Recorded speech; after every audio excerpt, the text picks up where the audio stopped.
لیے مغفرت کی دعا کرنا کفر ہے. بے شک. کفر کیوں ہے؟ اللہ نے خبر دی ہے کہ مشرک کی بخشش نہیں ہوگی، جی مشرک پہ جنت حرام ہے. اب مغفرت مانگنے والا کیا کہہ رہا ہے؟ یا اللہ تو بخش دے. اچھا اللہ بخش دے تو حرام اللہ کی تکذیب ہوگی یا نہیں؟ لا یغفر جھوٹا بن جائے گا یا نہیں؟ کہنا یہ چاہتا ہے کہ اللہ تو جھوٹ بول لیکن اس کو بخش، تیرا کلام جھوٹا ہو جائے. تو نے جو تو خبر دی ہے لا یغفر کی، اور تو نے تو کہا تھا حرام اللہ، لیکن میں سفارشی بن کے آیا ہوں، لہذا یہ چونکہ اچھا مشرک تھا، بیسٹ مشرک اور نیک متقی مشرک تھا، تو بخش. تو اس کا مطلب یہ بنتا ہے کہ اللہ کا کلام جھوٹا ہو جائے، مشرک جنت میں چلا جائے. تو ایسی سفارش کرنا کفر ہے، کفر. ما کان للنبی والذین آمنوا ان یستغفروا للمشرکین.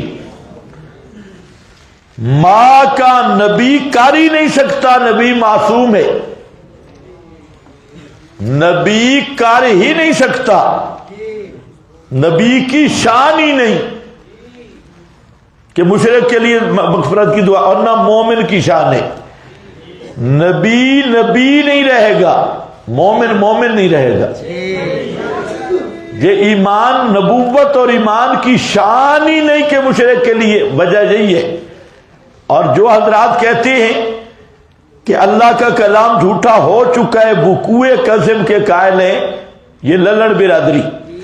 یہ کہتے ہیں اللہ نے کہا تھا کہ مشرک پہ جنت حرام ہے، اور ریاض الجنہ حقیقی جنت کا ٹکڑا ہے، اور اس میں طیر القادری بھی بیٹھا ہے، اس میں سارے مشرک بھی گئے ہوئے ہیں. اللہ نے تو کہا تھا کہ نہیں جائیں گے، حرام ہے، لیکن اللہ کے دیے ہوئے کلام کے خلاف ہو گئی ہے، اللہ کی خبر کے خلاف ہوا.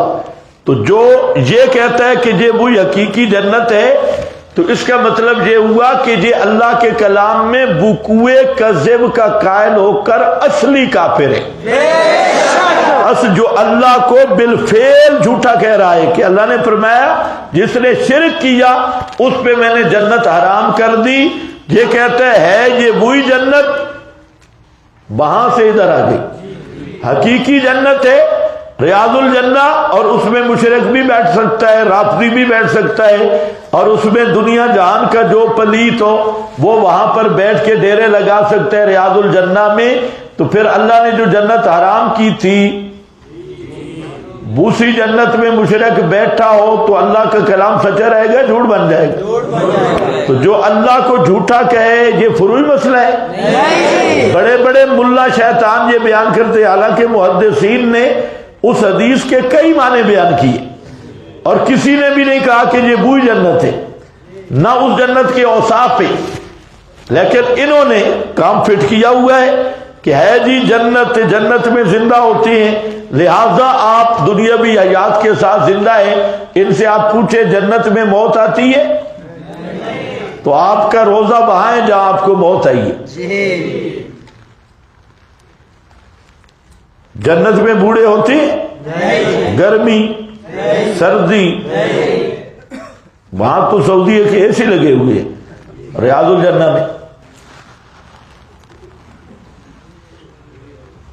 تو پھر یعنی بالکل اللہ کی تکذیب، شریعت کے ساتھ مذاق.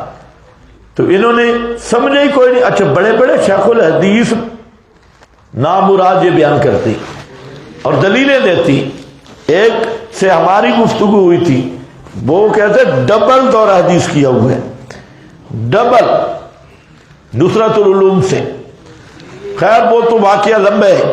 میں یہ عرض کر رہا ہوں کہ مسئلہ سمجھنا چاہیے.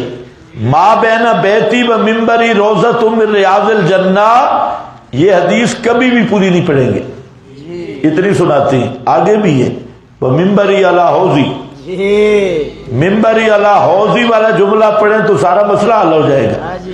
لیکن آدھی پڑھتی ہیں، پوری نہیں پڑھیں گے. تو میرا ممبر حوض پہ ہوگا، اس حدیث کا ایک معنی یہ کیا محدثین نے کہ نزول رحمت میں تشبیہ ہے.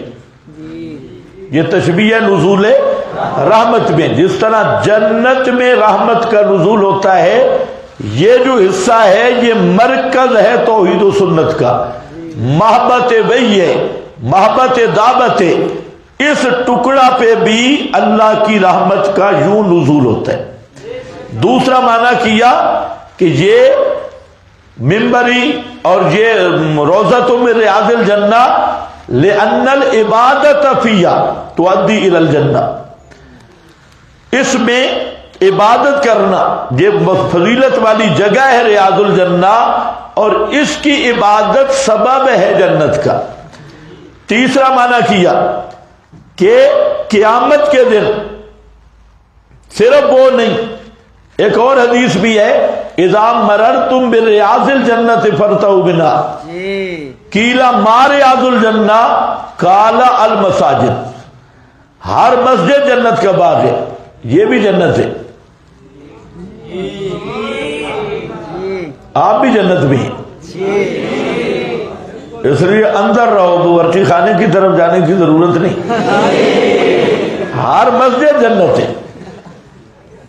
المساجد کہ قیامت کے دن یہ مساجد اس زمین سے ان کے حصے الگ کر کے جنت کی زمین کا حصہ بنا دیے جائیں.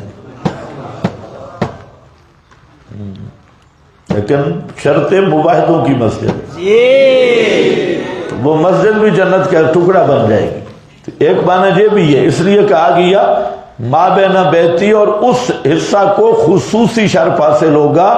آخر یہ وہی جگہ ہے کہ جہاں پیغمبر کریم کا 24 گھنٹے دین کے لیے آنا جانا تھا، اور آپ کے قدم مبارک لگے. آپ گھر سے نکلتے ممبر پہ، ممبر سے گھر میں، یہ بار بار کی رونقیں. تو اللہ نے اس جگہ کو شرف دیا کہ اس کو جنت میں بھی اس ٹکڑے کو خاص مقام ملے گا. کچھ سمجھ گئے کہ نہیں؟ ہاں. لیکن للڑی تفسیر دیکھو، للڑی تفسیر. اور جنت ہے جی، بس اللہ نے فرمایا محبوبہ آ جا، کہ نہیں آتا. یہ لکھا ہوا ہے، یادگار خطبات کا خطبہ ہے. اللہ نے فرمایا محبوبہ آ جا، فرمایا نہیں آتا. عائشہ کا حجرہ نہیں چھوڑ سکتا. اللہ نے فرمایا چل پھر ٹھہر، جنت ادھر ہی آ رہی ہے. اللہ نے جنت ادھر ہی بھیجی. یہ ہے وہ ٹبر جو رئیس التحریب. اگر کوئی بنو قریظہ سے بھی آئے تو تحریب میں ان لوگوں سے پیچھے. بہت بڑے محرفین، شکر انہوں نے پتہ نہیں کیا معنی کرتے ہوں گے محدثین نے. تو جہاں تو